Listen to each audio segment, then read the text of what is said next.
ওই জায়গাটাই দেখেন, অন্য কিছু দেখে না। ভক্তি যার ভগবান তার। তাহলে আজকে সেই ভগবান অভিষেক করেছে নয়নের জলে এবং সকলে নিয়ে এসে সেই বিগ্রহে পুনরভিষেক হলো। বিগ্রহ জীবন্ত, মদন গোপালের বিগ্রহ জীবন্ত। প্রতিষ্ঠা করলেন কোথায়? একেবারে গিরি গোবর্ধনের চূড়ার উপর। লক্ষ্য করুন, এইবার নিত্যদিন সেবা চলছে, বিগ্রহে নিত্য সেবা চলছে, সেবা কিন্তু বন্ধ নেই। হঠাৎ দেখতে দেখতে এমনি মতন গ্রীষ্মকাল, এই যে গ্রীষ্মের উত্তাপ, এই গ্রীষ্মের উত্তাপে শিলা, গিরি গোবর্ধনের শিলা প্রচন্ড তাপদাহ হয়েছে। এমন সময় বিগ্রহ জীবন্ত মাধবেন্দ্র পুরীপাদকে বলছে, ও মাধব, তুমি দেখো গ্রীষ্মের উত্তাপ, প্রখর তাপে আমার অঙ্গটা মলিন হয়ে যাচ্ছে, তুমি কি পারো না আমার অঙ্গটা একটু শীতল করে দিতে? তখন বললেন, হে প্রভু, এ তুমি কি কথা বলো? তোমার চরণের তালু এবং হাতের তালু, এই দুটো স্থান ভগবানের কোটি চন্দ্রের সঙ্গে তুলনা করেছে। কৃষ্ণপদ করতল কোটি চন্দ্র সুশীতল, যে পরশ যেন পরশমণি। রাধারানী বলেছেন কথাটা সখীদের কাছে, সখী রে শোনো মোর হতবিদ বল, মোর বপু চিত্তমন, সকলে ইন্দ্রিয়গণ, কৃষ্ণ বিনে সকলেই বিফল। কৃষ্ণের মধুর বাণী অমৃতের তরঙ্গিনী, প্রবেশ নাই যার শ্রবণে, কানা করি ছিদ্র সম, জানিও সেই শ্রবণ তার জন্ম হইল অকারণে। কৃষ্ণের হস্তপদ করতল কোটি চন্দ্র সুশীতল, যে পরশে যেন পরশমণি, সেই পরশ নাহি যার, যার সে ছাড় কার, তার দেহ লৌহ সমগণী। তার দেহটাকে লোহার সঙ্গে তুলনা করেছে।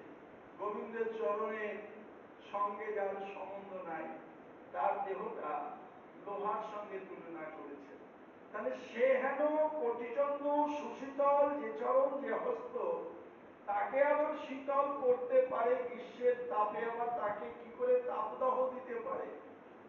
বললেন মাধবেন্দ্র পুরীপাদ, ও প্রভু, এ কি করে কথা? আর আমি তোমাকে কি করে শীতল করব? তখন বললে, শোনো, তুমি নীলাচল পুরী ধামে যাও, সেখানে অক্ষয় তিথি আর দিন থেকে 21 দিন জগন্নাথের শ্রীঅঙ্গে মলায় যে চন্দন আর কর্পূর, এই মিশ্রণ করে তার অঙ্গে লিপন করা হয়।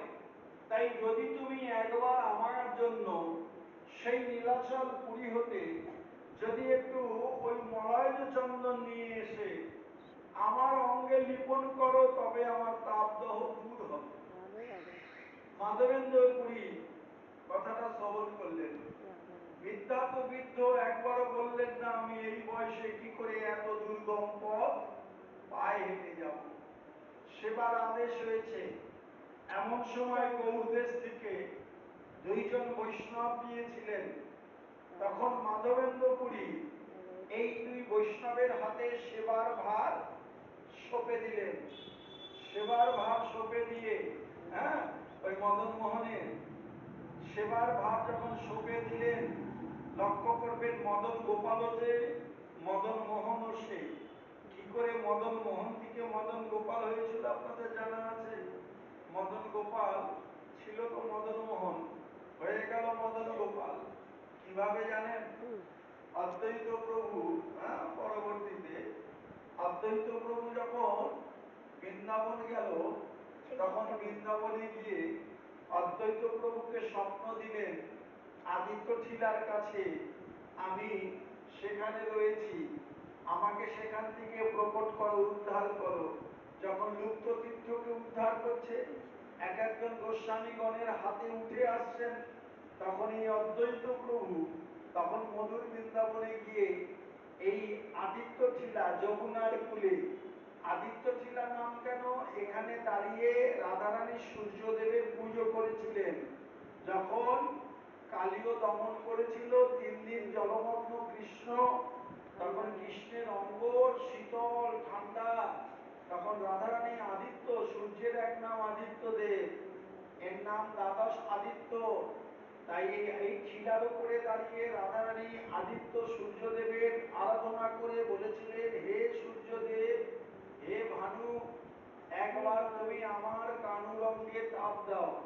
তাই এইখানে দাঁড়িয়ে সূর্যদেবের পুজো করেছিল যে টিলার উপরে, ওর নাম হয়ে গেল আদিত্য টিলা। এই আদিত্য টিলার নিচে মদন মোহন রয়েছে বিগ্রহ।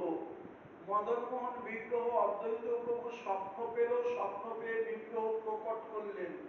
বিগ্রহ প্রকট করে একটি মন্দির নির্মাণ করে সেখানে ওই বিগ্রহ প্রতিষ্ঠা করলেন। নানান জায়গা থেকে এই বিগ্রহ দর্শনের জন্য তখন বৃন্দাবনে ভিড় পড়ে গেল। এই সময় যখন ভিড় পড়ে গেল, তখন দেখছে মুসলমান সম্রাট আকবর তখন চিন্তা করলেন, এত ভিড় কেন, সমস্ত হিন্দুরা ভিড় জমাচ্ছে। এই সময় 10 জন পাঠানকে পাঠালো। তখন শুনতে পেল যে হিন্দুর এক বিগ্রহ প্রকট হয়েছে, তাই প্রকট হয়েছে বিগ্রহ দেখবার জন্য ভিড়। তখন চিন্তা করলেন, যদি এই সময় এই সনাতন ধর্মীয় হিন্দুদের যদি দমিয়ে না দিতে পারি, এরা বারবারন্ত হবে, কেননা সব ভিড় করছে।